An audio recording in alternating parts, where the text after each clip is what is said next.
Assalamualaikum warahmatullahi wabarakatuh. Saya Sarisa Fitri dengan NIM 2333011. Yang terhormat Ibu Dr. Eti Merina Brahmana MSI selaku dosen pengampu mata kuliah biokimia. Saya membuat video ini untuk memenuhi ujian akhir semester. Baiklah, masuk ke materi yang pertama, yaitu hormon. Nah, hormon adalah zat kimia penting dalam tubuh yang berfungsi sebagai pembawa pesan biologis yang diproduksi oleh kelenjar endokrin. Kelenjar endokrin yaitu kelenjar yang menghasilkan dan melepaskan hormon ke aliran darah tanpa melalui saluran atau duktus. Nah, adapun cara kerja dari hormon, ketika diawali tubuh menerima rangsangan baik dari luar maupun dari dalam. Rangsangan dari luar itu seperti stres, suhu, dan aktivitas fisik. Dari dalam itu kayak penurunan kadar gula darah. Setelah itu ke kelenjar endokrin. Kemudian hormon dilepaskan ke seluruh tubuh. Namun hormon tidak bekerja pada semua sel, melainkan pada sel targetnya saja. Sel yang memiliki reseptor khusus yang sesuai dengan hormon tersebut. Ketika hormon mencapai sel target, hormon menempel pada reseptor yang terdapat di membran sel ini. Ikatan antara hormon dan reseptor ini akan mengaktifkan enzim adenyl siklase. Aktivitas adenyl siklase yang meningkat ini menyebabkan peningkatan pembentukan ATP sehingga menghasilkan hormon, dan reseptor ini akan mengaktifkan enzim adenyl siklase. Nah, adenyl siklase menyebabkan peningkatan aktivitas enzim sehingga mampu mengubah ATP menjadi AMP siklik di dalam sitoplasma. AMP siklik itu yang berfungsi untuk pembawa pesan kedua atau second messenger yang meneruskan pesan hormon ke bagian dalam sel. Peningkatan jumlah AMP siklik di dalam sel akan mengubah berbagai proses seluler, seperti mengaktifkan atau menonaktifkan enzim tersebut, yaitu mengubah permeabilitas membran serta mempengaruhi proses metabolisme dan pertumbuhan sel perubahan. Perubahan inilah yang menyebabkan respon fisiologis, misalnya peningkatan denyut jantung, pengaturan kadar gula darah. Secara keseluruhan ada dua tahap, yaitu pertama pembentukan hormon sampai pada sel plasma, yang kedua peningkatan jumlah AMP siklik terjadi pertumbuhan atau proses dalam sel. Dan klasifikasi dari hormon yang pertama yaitu berdasarkan lokasi reseptornya, berdasarkan senyawa kimia pembentuknya, berdasarkan kelarutannya, dan berdasarkan pola siklus sekresi hormon. Yang pertama yaitu ada berdasarkan reseptor hormon yang terbagi menjadi dua, yaitu intraseluler dan membran sel. Di sini ada contoh gambar 1.1 reseptor hormon di dalam atau pada permukaan membran sel. Gambar ini merupakan diagram yang menjelaskan mekanisme sinyal dan jalur penyampaian informasi ligan. Diagram tersebut terbagi menjadi dua bagian. Bagian atas untuk ligan spesifik atau ligans, bagian bawah untuk ligan umum atau general struktur. Nah, pada bagian atas ini menunjukkan beberapa contoh ligan seperti insulin, glukagon, peptida, neurotransmitter, sitokinin, dan prostaglandin. Untuk setiap ligan memiliki reseptor khusus yang terkait dengannya. Misalnya reseptor insulin berikatan dengan insulin, glukagon dengan reseptor glukagon, dan seterusnya.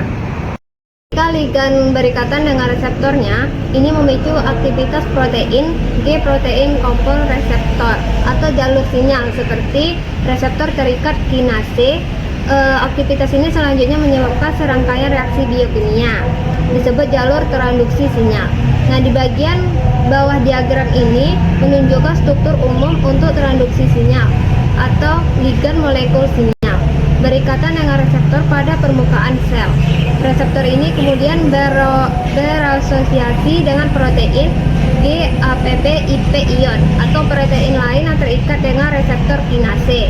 Interaksi ini memicu pelepasan atau aktivitas second messenger seperti CAMP, IP3, dan lain-lain di dalam sel tersebut. Second messenger ini selanjutnya mengaktifkan serangkaian protein kinase dan faktor transkripsi yang mengatur ekspresi gen dan aktivitas seluler lainnya. Proses ini disebut sebagai phosphorylation atau off target protein dalam diagram. Nah, secara keseluruhan, diagram ini menjelaskan bagaimana sinyal eksternal atau ligan disampaikan ke dalam sel dan mengatur berbagai proses seluler melalui jalur transduksi sinyal yang kompleks. Dalam sitoplasma sel, reseptor utama untuk berbagai hormon steroid ditemukan terutama dalam sitoplasma. Dalam CS sel, reseptor untuk hormon tiroid ditemukan di nukleus dan dipercaya berada dalam asosiasi langsung dengan satu atau lebih kromosom. Hormon berdasarkan komposisi kimianya, yaitu meliputi steroid, peptida, eikosanoid, dan derivat asam amino. Berdasarkan kelarutnya dibedakan menjadi dua, yaitu lipofilik dan hidrofilik. Lipofilik termasuk kayak steroid dan hormon tiroid, kalau hidrofilik kayak insulin, glukagon, ACTH, dan katekolamin. Berdasarkan pola sekresinya, hormon dapat bersifat diurnal, siklik, atau variabel. Salah satu kelenjar endokrin utama adalah kelenjar hipofisis yang berperan sebagai master gland dan menghasilkan hormon pengatur seperti TSH, ACTH, FSH, LH, GH, proktalin, dan MSH. Selanjutnya masuk ke kelenjar endokrin. Seperti yang kita ketahui, kelenjar endokrin yaitu yang menghasilkan dan melepaskan hormon ke aliran darah tanpa melalui saluran.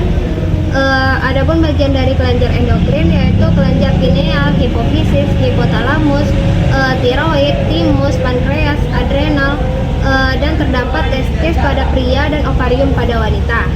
Yang pertama kita masuk yaitu pada kelenjar pineal atau epiphysis cerebri, yang terletak di bagian otak depan yang berfungsi untuk mengatur sinyal dan mengatur kapan kita waktu tidur dan kapan waktu kita untuk terjaga.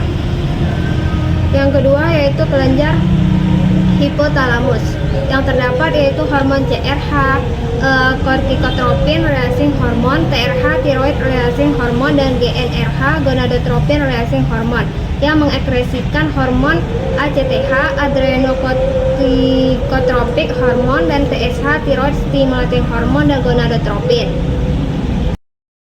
Adapun yang ketiga, hipofisis terdapat menjadi tiga, yaitu hipofisis anterior, intermediat, dan posterior. Yang pertama yaitu hipofisis anterior, yang terdapat hormon TSH, ACTH, prolaktin, gonadotropin, dan STH.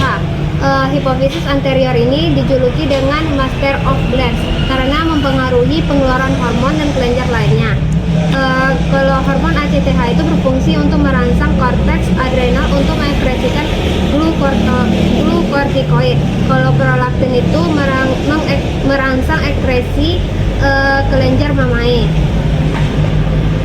Kalau yang kedua yaitu hipofisis intermediat, terdapat pada hormon MSH dan endorfin. Hormon endorfin berfungsi untuk zat penghilang rasa nyeri alami, merespon stres. Yang ketiga yaitu hipofisis posterior, terbagi menjadi oksitosin dan antidiuretik hormon atau ADH, yang berfungsi merangsang kontraksi otot polos saat melahirkan atau sekresi ASI. Hipofisis ini dapat menyebabkan dehidrasi karena pada tubulus ginjal sehingga menurunkan volume air yang hilang dari urin. Yang keempat yaitu ada kelenjar gondok atau tiroid. Dari hipotalamus dan terdapat hipofisis, TRH menuju menjadi TSH ke tiroid. Ini saling berikatan. Tiroid menghasilkan hormon T3 dan T4 yang berfungsi untuk pertumbuhan fisik, meningkatkan laju metabolisme. Yang selanjutnya yaitu kalsitonin yang berfungsi untuk menurunkan kadar kalsium dalam darah. Selanjutnya yaitu pada kelenjar gondok atau tiroid terdapat yaitu hormon hipotiroidisme, retinisme, dan pada hipotiroidisme ini terdapat ciri-cirinya kayak rambut rontok, mata sayu, perubahan detak jantung, berat badan bertambah, kulit dingin, dan intoleran suhu dingin. Adapun gambar kelenjar anak gondok ketika di zoom, yang bulat kecil ini, yang empat ini merupakan paratiroid, yang oranye ini merupakan tiroid yang mengekspresikan parat hormon PTH, mengembalikan keseimbangan kalsium dan fosfat dalam tubuh. Ini adapun kerja dari kelenjar anak gondok atau paratiroid. Ketika kalsium darah tinggi mengakresi kalsitonin, lalu mengakibatkan mengurangi pengambilan kalsium dalam ginjal dan usus, merangsang deposisi kalsium dalam tulang. Ketika kalsium darah rendah, hormon merangsang pembebasan kalsium dalam tulang, meningkatkan pengambilan kalsium dalam ginjal dan usus. Nah, kelenjar anak gondok ini atau paratiroid, terdapat hormon abnormalitas sekresi paratiroid. Yang pertama yaitu osteoporosis, batu ginjal, hipertensi. Pada hipoparatiroidisme terdapat gangguan jantung. Selanjutnya yaitu ada kelenjar timus atau kacangan, terdiri atas 2 lobus berwarna kemerahan. Kalau pada bayi yaitu beratnya 10 gram, kalau remaja 30-40 gram, dewasa menyusut. Timosin menstimulasi pembentukan sel yang berperan dalam sistem imun. Nah, ini adapun gambar kelenjar pankreas ketika di zoom. Sel beta, sel alfa, sel delta, dan sel A. Sel alfa itu yaitu terdapat glukagon yang memecahkan glikogen menjadi glukosa. Sel beta insulin memecah glukosa menjadi glikogen. Sel delta penghambat sekresi glukagon dan insulin. Sel F polipeptida pankreas, hormon pencernaan yang dilepas setelah makan. Nah, ini adapun cara kerjanya yaitu ketika glukosa tinggi, pelepasan insulin.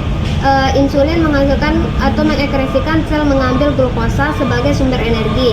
Hati mengubah glukosa menjadi glukogen.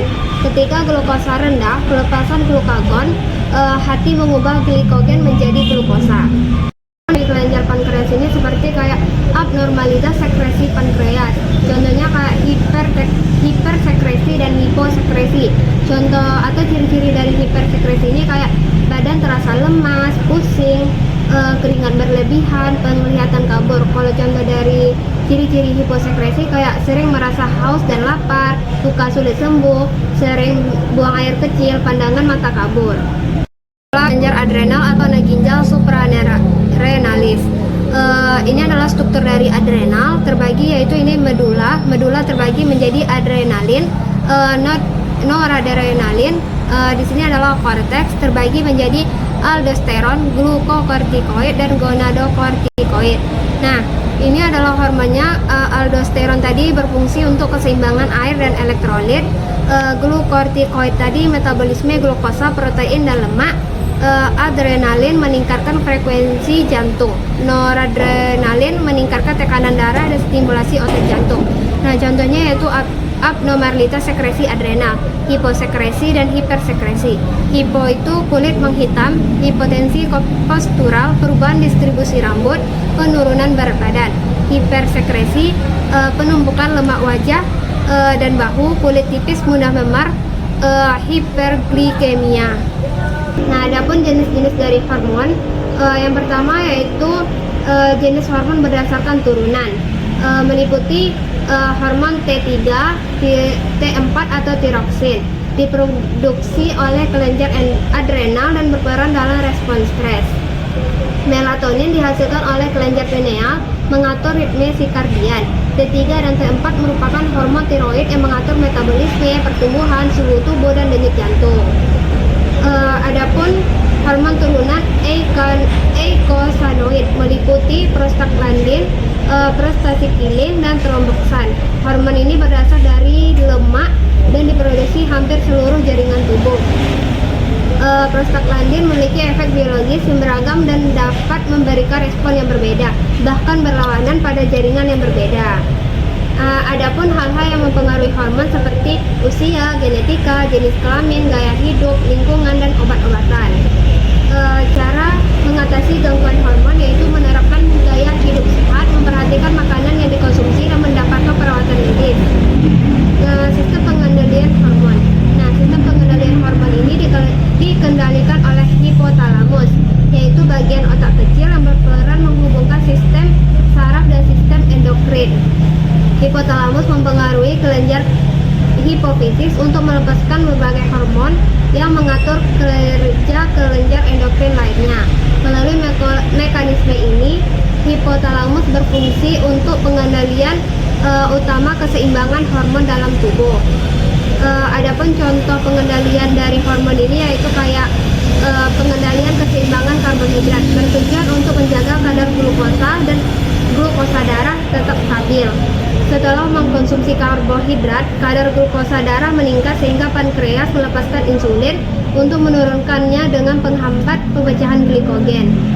Selanjutnya, ketika kadar glukosa darah rendah, pankreas melepaskan glukagon yang berfungsi meningkatkan kadar glukosa. Selain itu, hormon pertumbuhan GH dari kelenjar hipofisis juga menaikkan kadar glukosa darah.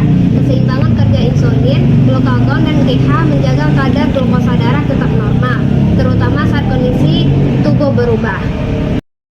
Baiklah, itulah materi dari saya. Apabila ada kesalahan, saya mohon maaf. Wabillahi taufiq wal hidayah. Wassalamualaikum warahmatullahi wabarakatuh.